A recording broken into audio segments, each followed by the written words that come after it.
will have Paul Joseph Watson joining us, and I've got a list of questions for him. But Leslie, thank you. Thank you for joining us. Thank you, Mike, very much. All right. Sorry, I didn't mean to cut you off there. Man, just what an incredibly crazy day of news. Stay with us. We've got a lot more breaking news on the other side of this break here on The Alex Jones Show. Stay with us.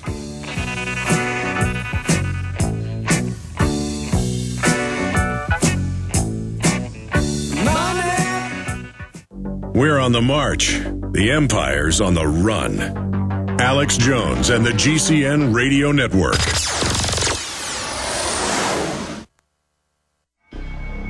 Alex Jones here with vital information concerning our nation's fragile food supply. Folks, there are some truly dangerous trends forming, and I think it's important for my listeners to do three things right away. Number one, study the past. History really does repeat itself. Number two, learn to spot the dangerous food shortage trends. Number three, take decisive action. A perfect storm is brewing for a global food crisis. That's why I'm telling everyone to read the new book, Rising Prices, Empty Shelves. Warning signs that trigger the deadliest famines in history. Don't get caught unprepared when the crisis hits. This book is only available at risingpricesemptyshelves.com. You'll also get a free copy of Supermarket Survival, How to Cut Your Grocery Bills in Half. Again, that website is risingpricesemptyshelves.com. That's risingpricesemptyshelves.com.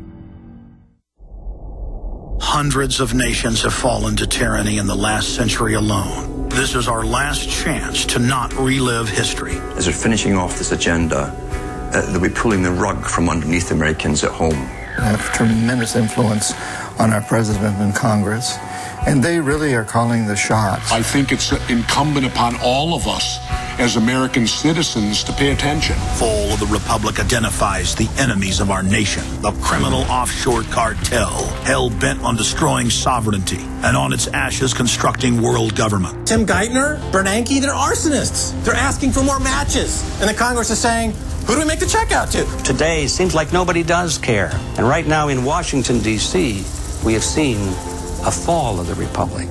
Get your copy of Fall of the Republic on DVD at Infowars.com or watch it online right now in super high quality at prisonplanet.tv. Hi folks, this is Alex Jones, and I want to tell you about the Silver Lungs Generator. Now you can produce pure and endless colloidal silver and deliver the solution directly into the bloodstream by breathing the solution through the lungs. The respiratory system is the first line of defense for airborne pathogens and viruses. The Silver Lungs Generator infuses the respiratory system with your self-produced nano-silver solutions and also delivers the silver nanoparticles instantly into the bloodstream. With continued legislation threatening the sale of nano-silver products, you can now produce pure and endless colloidal silver with the Silver Lungs Generator. Very easy to follow, step-by-step instructions are provided, making production fast and simple.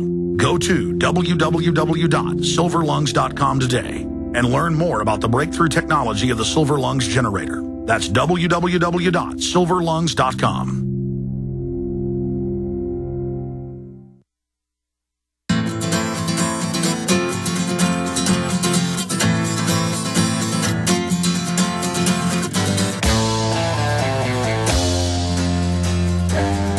Okay, folks, we are back here on the Alex Jones Show. I'm the fill-in host today, Mike Adams. We're going to be joined shortly by Paul Joseph Watson, who is working feverishly on a breaking story to be posted on Infowars.com, probably maybe within half an hour. I guess he'll tell us exactly when.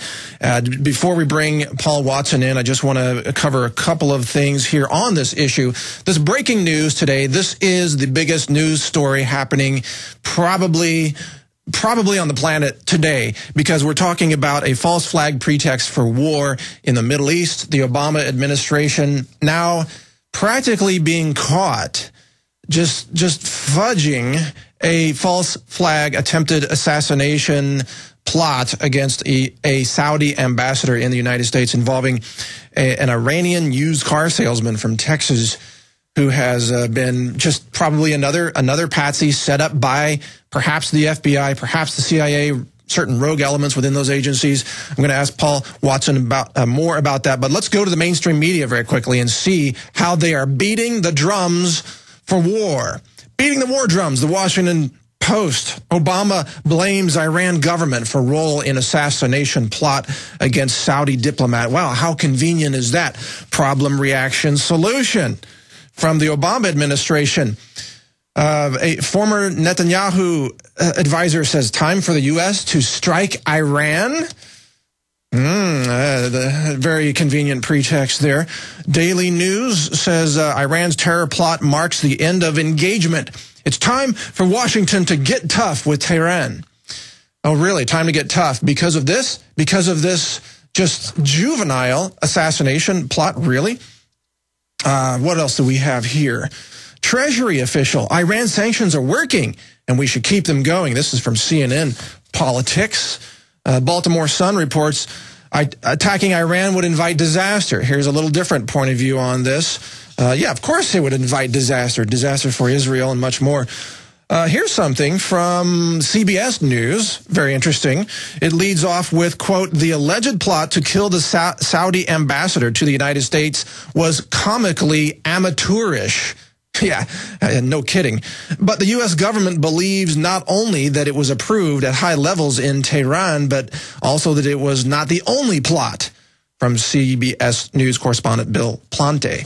Now, we're going to bring in Paul Joseph Watson, who has already reported on this and is going to be posting another story. Paul Watson, are you with us? Now, are you with us via Skype? Hello, Mike. Hello, Paul. Great to hear from you.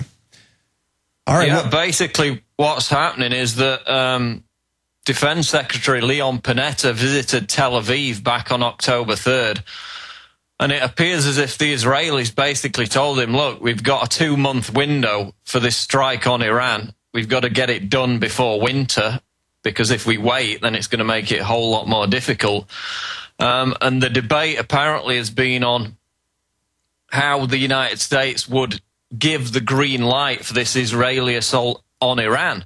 So lo and behold, less than 2 weeks later, we have this ridiculous fantasy hoax of a terror plot, which it now turns out the so-called mastermind behind it, this used car salesman, turns out to be a drunk, pothead, hooker-frequenting, quote, joke. That's how he's being described.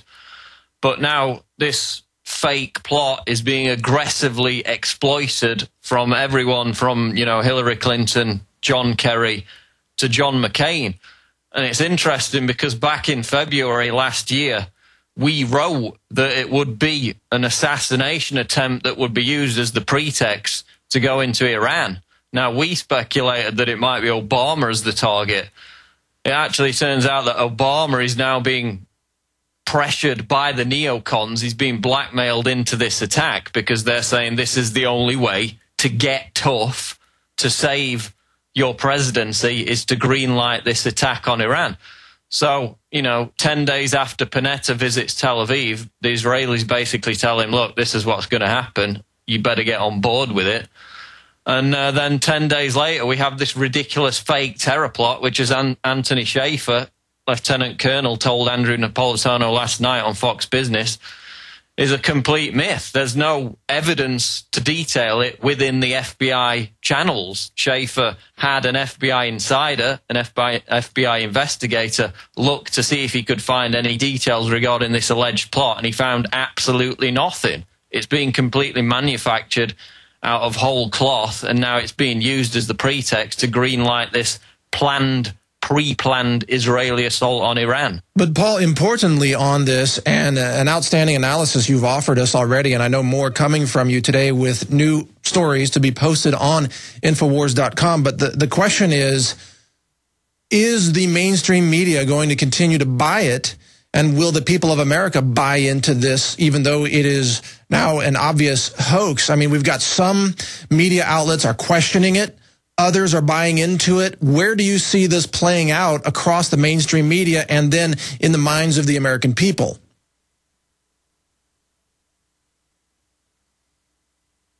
Were you able to hear me there, Paul? Yeah, it's just cutting out a bit, but yeah, I got the gist of what you were saying. Yeah, the Washington Post, the New York Times, and others have come out with articles admitting that most foreign observers and terror experts doubt the credence of this plot. But then in the rest of the article, they'll go on to detail the frivolous, storyboard, the myth behind it. What they're saying now is that there's a chain of plots that are going to be blamed on Iran. So this is only going to escalate.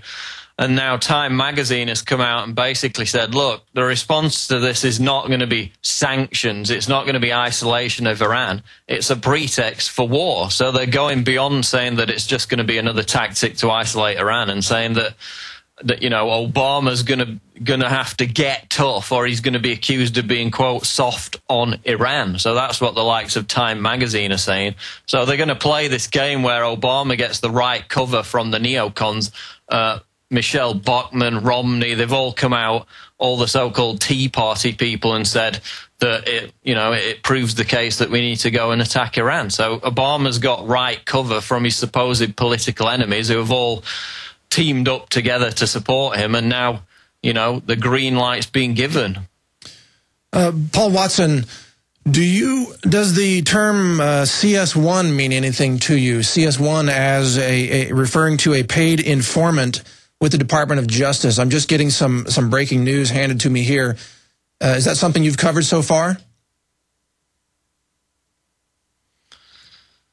Yeah, I believe that's the Department of Justice go-between, that this joke of a mastermind went and visited, and he gave him the orders to create the ledger, which they could then exploit to put out this myth in the media that it was a big dangerous assassination plot involving Mexican drug cartels. Of course, as we've documented, those very same Mexican Los Zetas gang members, from court transcripts that have come out in recent months, have been proven to be working directly in cahoots with the federal government itself. And in fact, many of the weapons from Fast and Furious, the guns, went directly to Los Zetas gang members. So, I mean, from the DEA agent to the Los Zetas, they were all working together, and then they find this idiot joke of a guy who's into, smoking pot, getting drunk and frequenting brothels, to be the quote mastermind of this plot. It's completely inconsistent with how Al-Quds, the Iranian Revolutionary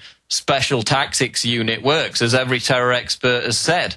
They're not going to hire some idiot drunk in America to carry out an assassination plot, and they wouldn't even carry it out in America. This ambassador is going to be in the Middle East most of the time. Why not just carry it out there? Why would you do it in Washington, D.C.? It's ridiculous, and every expert has said so. Very good questions from you, Paul Watson. I want to thank you for joining us. I know you've got to go to keep working on the story that you're about to post on Infowars.com. Can you give us an idea when can people expect that story to be live? Yeah, it's terror hoax could foreshadow Israeli attack on Iran, and it'll be up within half an hour on Infowars.com. All right. There you have it then. Terror hoax story to be posted on Infowars.com by Paul Joseph Watson, coming up hopefully within half an hour. Now, how's that for pressure for Paul Watson? I bet he's scrambling there. Thank you for joining us, Paul, for taking time out of your busy journalism schedule there also to get us that story. Now, some of the breaking news we have on this, and by the way, this is all teleprompter-free radio, just like Infowars Nightly News is teleprompter free. This is all breaking news right now. This is huge breaking news. And so bear with us as we bring in different stories and different guests and different pieces of evidence here. The latest piece that I'm seeing here is a story entitled Paid DOJ Agent Provocateur at the Center of, quote, Iranian Terrorist Plot. This was written by Kyle Rogers from the Charleston Political Buzz Examiner. And in that story, he says, he asked the question, was the assassination plot an actual plot or just entrapment? Well, that's because the FBI, as we know, goes out there and recruits patsies. We've seen this pattern emerging just over and over again, where they recruit these people who are largely incompetent, just like what we are seeing here. And then the FBI actually gives them the gear, gives them, for example, the remote-controlled airplane that was supposed to be flown into the Pentagon. gives them the explosives, gives them the firearms and the grenades in that case. And there are many other cases, other attempted, quote, attempted bombings.